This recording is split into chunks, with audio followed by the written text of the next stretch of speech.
Good morning and thank you for attending today. My name is Nadia Abu Zahra and I am a professor at the University of Ottawa, where I serve as a full professor of international development and global studies.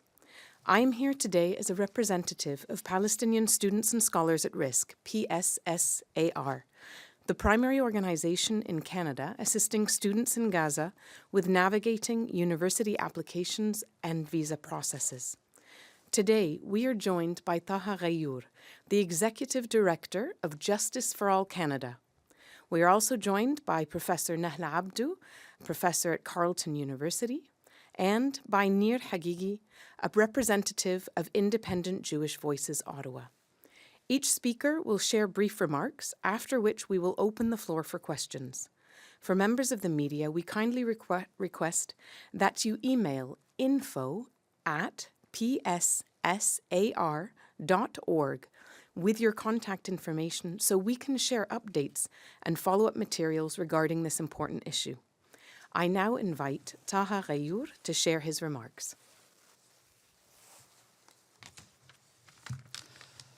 Good morning. My name is Taha Ghayyur and I serve as Executive Director at Justice for All Canada. On December 4th, Minister Lina Metlej Diab was asked why the IRCC placed 130 Palestinian graduate students under an exceptional screening regime, while they remain stuck in unprecedented ways and delays during a genocide that has destroyed every university in Gaza. Minister Diab replied that these students must still meet all requirements. This response is unacceptable. It shows no consideration for the catastrophe facing Palestinians in Gaza. As a human rights organization that produces robust policy research, Justice for All Canada has identified and documented the deliberate imposition of exceptional barriers on these students. Findings of this report will be published shortly. Instead of adapting existing frameworks like the exemptions offered to Ukrainians in 2023, this is a policy decision, a deliberate policy decision. It keeps Palestinian students in danger instead of within the Canadian lecture halls that have already accepted them where they belong. 2 students who were already admitted to the University of Waterloo were killed before they had the opportunity to start their PhDs. The IRCC is fully aware of their deaths.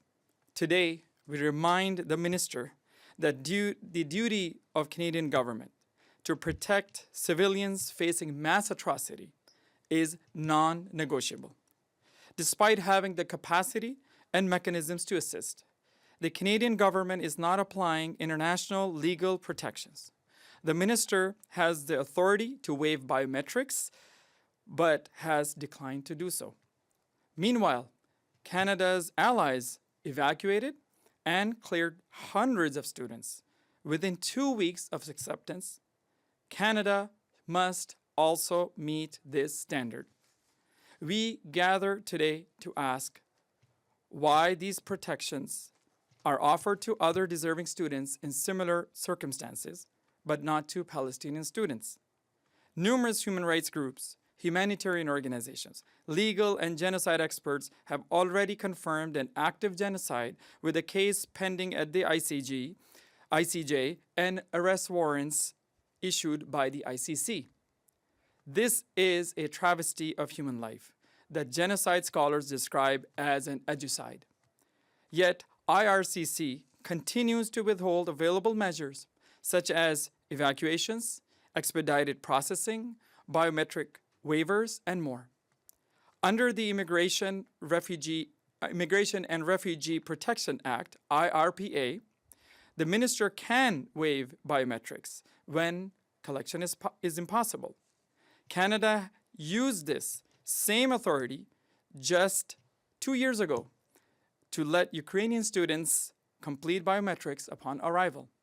So today, we urge the minister to, number 1, reverse the refusal to grant biometric exemptions. Number 2, to evacuate the students still trapped in Gaza, as Canada's allies have already done. Number 3, to end visa delays for students who have already completed biometrics in Egypt.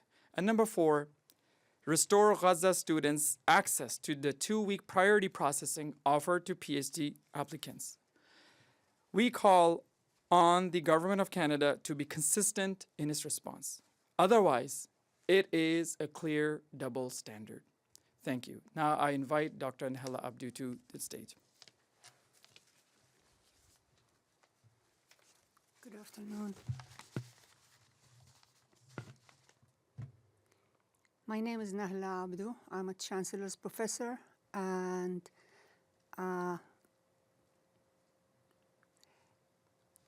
I belong to Faculty for Palestine from Carleton University. The genocide has actually devastated the education sector in Gaza. All 12 universities in Gaza have been partially or completely destroyed. More than 80% of schools have been destroyed. Despite the horrific conditions, we have 130 students that have defied all odds, applied to competitive graduate research-based programs, conducted interviews, and earned their place in our universities. These 130 students are unable to begin their studies because IRCC is not processing their applications. 100 of these students are trapped in Gaza and cannot leave without the facilitation of a third country. It is simply impossible for them to go to Egypt and give their biometrics. The remaining 30 are located in Egypt, but are still experiencing delays for more than 18 months. As academics, my colleagues and I will be largely strengthened and benefit a lot by students with diverse backgrounds who bring new innovative perspectives. Canada should support such initiatives without delay. We are losing academic talent due to RCC bureaucratic failures. Our government's refusal to act is effectively a rejection of these student visas without any due process. We know that Canada has responded to past crises by adjusting the visa process, and my colleague earlier has mentioned that, and you will see that in our report. Canada should ensure that these students have a fair chance to have their visa applications reviewed. For decades, Canada has upheld a reputation as a welcoming country for all. The bias against Palestinian applications risks completely damaging the image and should not be tolerated. This week, 1 year ago, since the killing of Dahlia and Sally, two sisters, students who were admitted to the University of Waterloo, but were killed before they could get their fresh start. Today, I ask Lena Diab, while you flip through your binder of excuses, more students like Sally and Dahlia have their academic futures stripped from them. So I ask for the minister to revise the policy and speed up the process. Thank you. Now I invite Nir Hagigi from Independent Jewish Voices.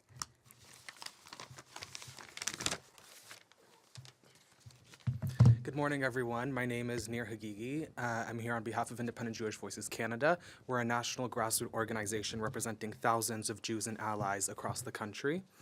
But today I'm also speaking here as a student at Carleton University. And I want to be clear from the very start. What is happening to Palestinian students right now is not a technical delay. It's a willful choice by our political establishment. As was already said, over 130 Palestinian students from Gaza have been admitted into Canadian universities. These are not abstract numbers to me. These are students just like me and my classmates. They finished their degrees under bombardment. They wrote their applications while displaced. They sat through interviews while their families were being starved, wounded, and killed. Against all possible odds, they did everything we tell students to do. They worked, they persevered, they succeeded, and now, after all that they've endured, Canada is the one failing them. In 2023, when Russia invaded Ukraine, Canada understood that the crisis demanded flexibility. The federal government used existing authority under the Immigration and Refugee Protection Act to waive biometric requirements and to allow Ukrainians to complete them upon arrival. That flexibility saved thousands of lives, and it protected access to education. I wrote about this contrast in an article for the Canadian Centre for Policy Alternatives, where I showed how Palestinians today are being denied the same humanitarian considerations that Ukrainians rightfully received. And my research showed that while 81% of applications from Ukraine were accepted, only 16% of Palestinian applicants were approved. These numbers so clearly show whose lives are treated as urgent and whose are treated as disposable.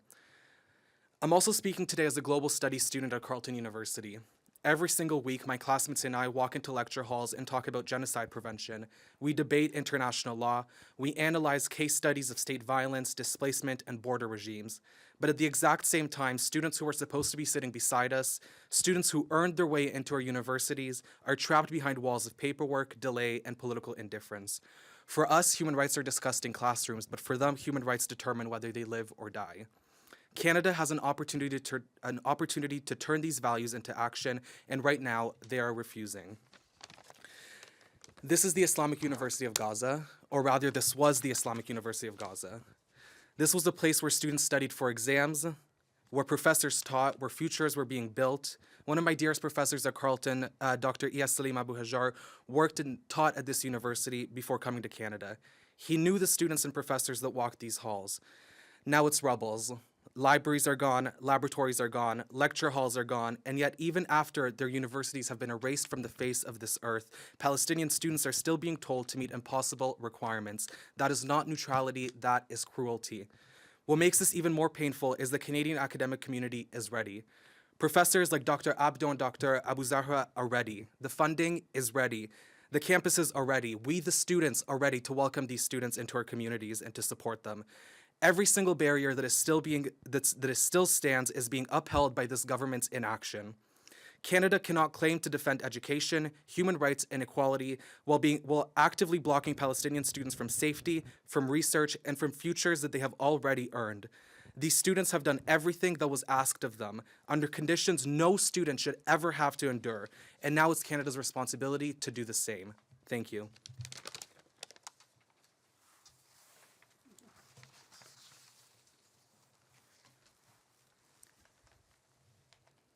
I'm speaking for the Palestinian Students and Scholars at Risk, which is a Canadian nonprofit supporting students at risk in pursuing their academic aspirations. Since the year 2024, more than 130 postgraduate students from Gaza have received graduate program admissions from over 25 Canadian universities. 130 students are waiting for their study permits to be processed. Some have been waiting for more than 18 months. 30 of these students are in Cairo and have submitted their biometrics. A handful of students in Gaza have completed biometrics as well, prior to border closures, and yet they are still experiencing delays of 18 months or longer. This is not solely about biometrics. It is misleading for Immigration, Refugees and Citizenship Canada to continue to say that this is why the applications are stalled. The government is effectively blocking visas, even for those who are eligible and have complete applications. Since she has been appointed, Minister Lina Mitlige-Diab has refused to meet us, universities, academics, and other stakeholders affected by these delays. We have tried to meet with Minister Lina Mitlige-Diab for the last 7 months, and we have received no response. A coalition of professors have sent Minister Lina Mitlige-Diab a letter signed by more than 900 Canadian academics and organizations from across the country, and still she has not responded. More than 12,000 Canadians have sent emails to the minister about this issue, and she continues to ignore the failures of her department. Still, she has not responded. Constituents in over 30 ridings have met with their members of Parliament on this issue. Most of them have also expressed frustration with the Minister's office. When asked in the Immigration, Refugee and Citizenship Canada Committee hearing about this issue in committee last week, Minister Lina Mitleja-Diab gave an incomplete and unacceptable response.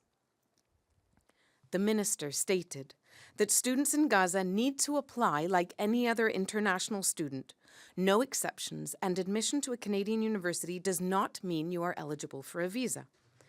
The minister has responded with no consideration for the catastrophic circumstances these students are living through. Already, 2 students have been killed, and over 20 injured, and several have lost their admissions. Minister Lina Mitleja-Diab has chosen to abandon these students. This choice threatens these students' academic futures. It slows down research for professors across the country. Her refusal to act reflects her disregard for the calls that thousands of Canadians across the country have been making. Inaction on this file undermines Canada's global credibility and breaks with our historic role in advancing education, human rights, and post-conflict rebuilding. Canada is choosing not to help. Minister Lina Mitleja-Diab, it is now time to respond to the thousands of Canadians who have called on you to fix this problem. Thank you. We will now open the floor for questions from journalists. Actually, we have another speaker. Member of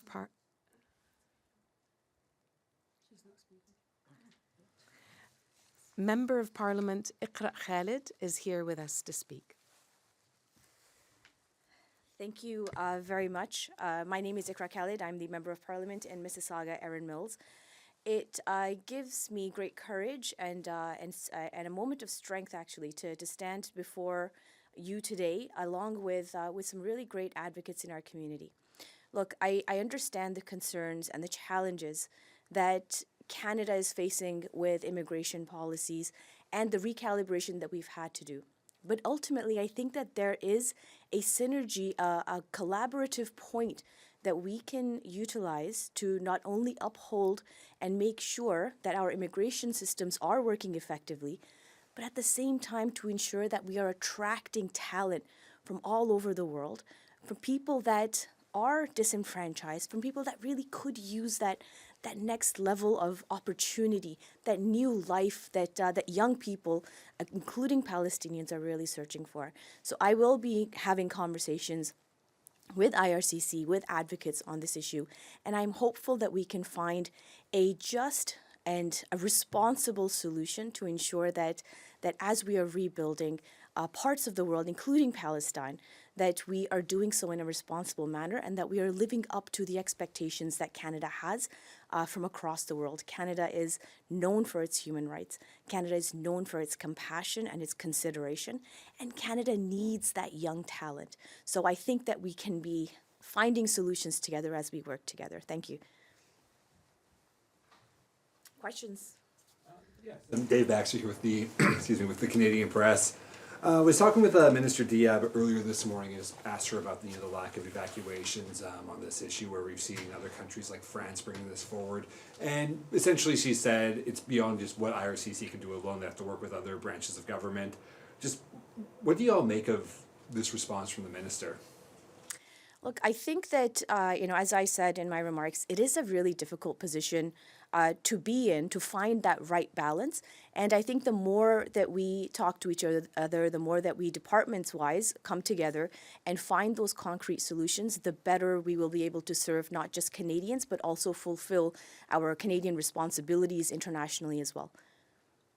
And just anyone else want to respond to that, or? No, I just wish we know which department is the one that is responsible. If she says it's not her department, which one is, because you can go to the second department and third department, and they probably will tell you the same answer. So it is, I think, our responsibility to know which department is, detaining or delaying this process. And that would help us to go directly, basically, to the department responsible for this. Yeah, and just with the students who are still stuck in Palestine right now, of course, some people may be saying, oh, Israel's talking about opening the Rafah border crossing and that being an exit-only policy. Have you heard anything from students just about what the reality is on the ground for them in this situation?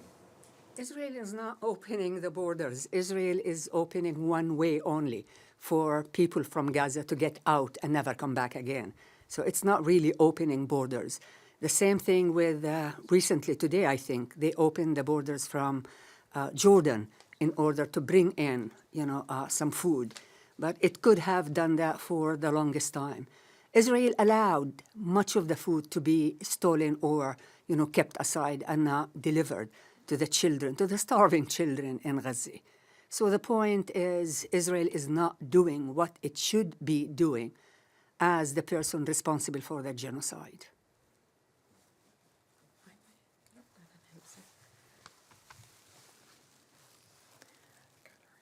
We were asked two questions. The first question was whether Minister Lina Mitchell-Diab is the only minister responsible for these students still being in Gaza rather than in the Canadian universities that have accepted them. The thing is that we don't know the answer to that question. And if the minister knows that answer, we need to know what is blocking this and how is it going to move forward. Is Minister Gary Anandasangari involved? Does he wish to be involved? Which minister can positively influence this for these 130 students to be in Canadian universities that have accepted them tomorrow? And whoever it is, let's move forward and work together. The second question at the moment is how these students are surviving as they wait, not knowing what will happen next. And one of these students is not accepted alone, for example. Her fiancé is also accepted for a graduate program in one of Canada's top universities. And her greatest fear is that she will be brought to Canada with a study permit and that her fiancé would be left behind. These students have all earned their place in Canadian universities. They have competed in very stiff competition against all odds at a time when they do not have sufficient access to food, to clean water, to medicine, and to a safe life. They are surrounded by chemically active debris.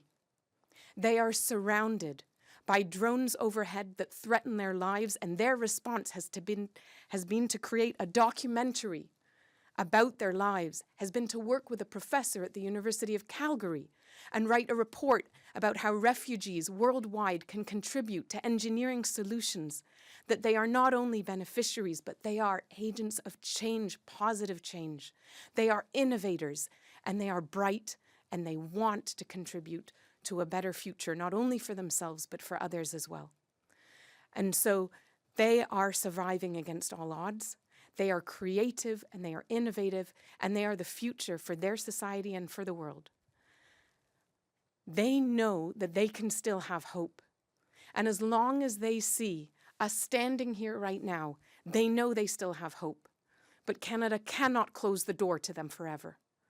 Canada must say that that hope will not be gone. The admissions are running out.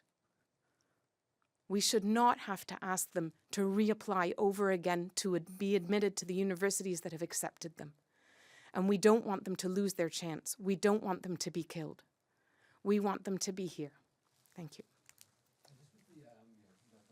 30 some odd students, of course.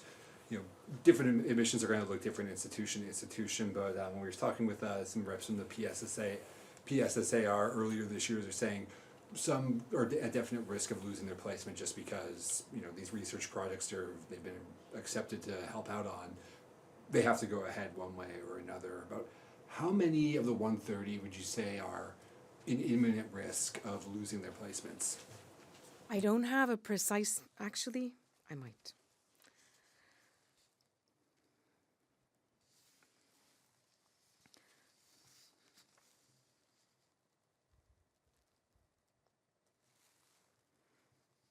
I don't have a precise number at present for how many students might lose their placements, but it is very typical for a placement to be, as speaking as a professor who works in admissions, it is very typical for a placement to be offered for one time and not to be deferred. And so if a deferral is allowed, a deferral is allowed. But if they have already, remember, they have been waiting for 18 months. If they have already deferred, it is very unusual for them to be allowed to defer multiple times or indefinitely. And in particular, if their funding is tied to certain grants that expire and that end or that need to be spent by certain deadlines, then they lose their scholarships, which they have earned and they have been chosen for.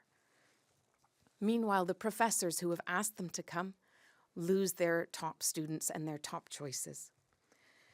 The additional danger is that already 2 of these students who have been accepted have been killed a year ago from a week ago, a year and 1 week ago. And over 20 have been injured. And so they are not safe. Many risks face them at the moment.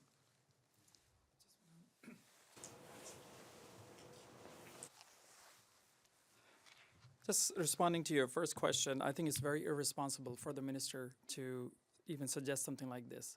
It is her responsibility and she has full authority to, and I'll repeat the 4 points that I mentioned earlier. She has the authority to reverse the refusal to grant biometric exemptions.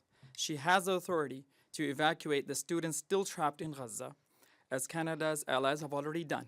She has the authority to end visa delays of students who have already completed biometrics in Egypt. And she has the authority to restore Gaza students access to 2-week priority processing offered to PhD students. Thank you.